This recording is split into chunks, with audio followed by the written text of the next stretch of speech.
Dear students, आज की इस वीडियो में हम बात करेंगे इंटरफेरेंस ऑफ लाइट की। This is very important phenomena of light which can be described bye considering the wave nature of the light. Interference क्या होता है, इस वीडियो में हम इसकी डेफिनेशन देखेंगे और इंटरफेरेंस की टाइप्स देखेंगे बेटा। ठीक है, छोटी सी वीडियो है, ज़रा ध्यान से समझें, उसके बाद ही इसका मैथमेटिक्स समझ आ सकता है। उसके लिए आपको बाकी वीडियोस देखनी पड़ेंगी इसके बाद वाली। सो स्टार्ट कर रहा हूं बेटा मैं। Interference of light, the phenomena of redistribution of light energy in a medium on account of superposition of light waves from to coherent sources. तो बेटा सबसे पहले हमें इस चीज को समझना है कि इंटरफेरेंस है क्या। Basically that is the redistribution.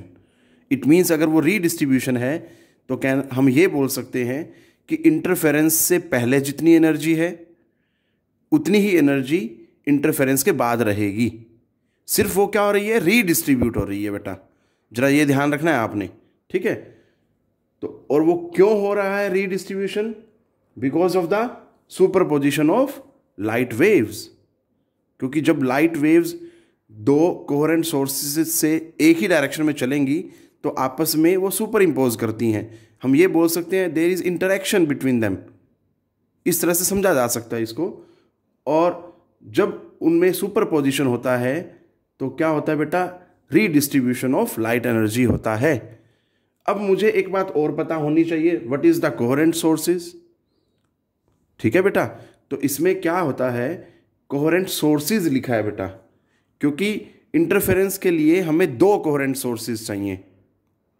एक अकेला सोर्स ऑफ लाइट कभी भी कोहेरेंट सोर्सेज की तरह काम नहीं कर सकता। हाँ, सिंगल सोर्स से हम दो कोहेरेंट सोर्सेज जरूर बना सकते हैं। ये बात ध्यान देनी है जो इंटरफेरेंस के लिए जरूरी है। अब कोहेरेंट सोर्सेज होते क्या हैं, ठीक है, किसे हम बोलेंगे कोहेरेंट सोर्सेज? तो ऐसे सोर्सेज जो लाइट को एमिट करते हैं कॉन्टिन्यूसली, और वो लाइट भी कौन सी होनी चाहिए, सिंगल वेवलेंथ की होनी चाहिए, सेम फ्रीक्वेंसी की होनी चाहिए, और उनमें फेज भी उनका आपस में क्या रहना चाहिए, सेम होना चाहिए। या अगर बोले फेज डिफरेंस जो है उनके बीच का क्या रहना चाहिए, कांस्टेंट रहना चाहिए। ऐसे सोर्सेज ऑफ लाइट को हम क्या बोलते हैं, कोहेरेंट सोर्सेज बोलते हैं।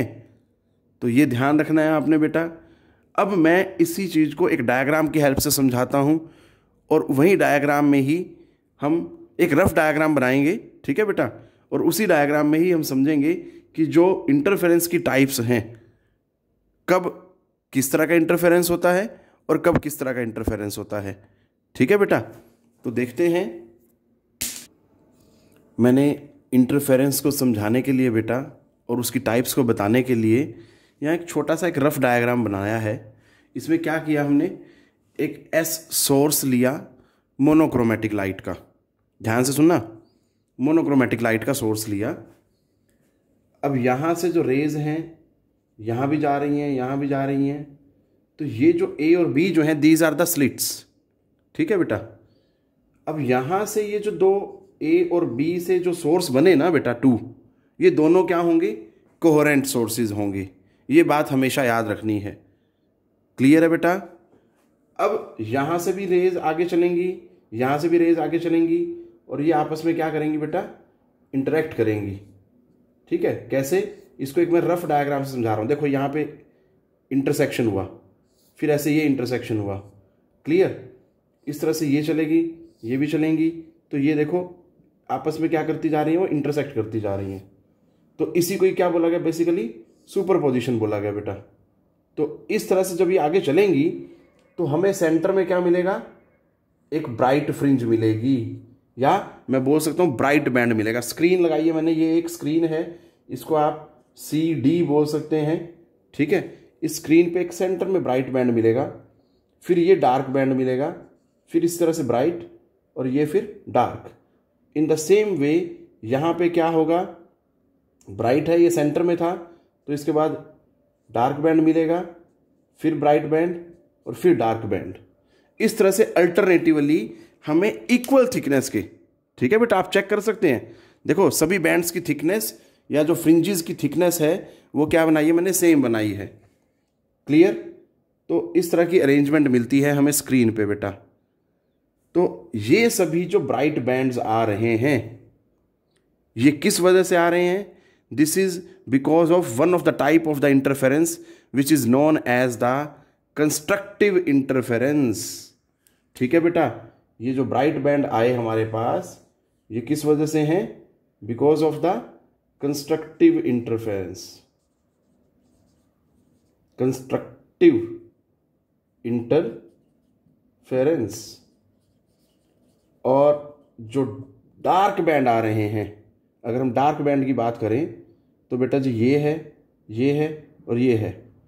तो this all because of the destructive interference बेटा। ठीक है बेटा, ये जो सारा है डार्क बैंड्स वो किसकी वजह से आ रहे हैं? This is all because of the destructive interference. इसको मैं यहां लिख देता हूं,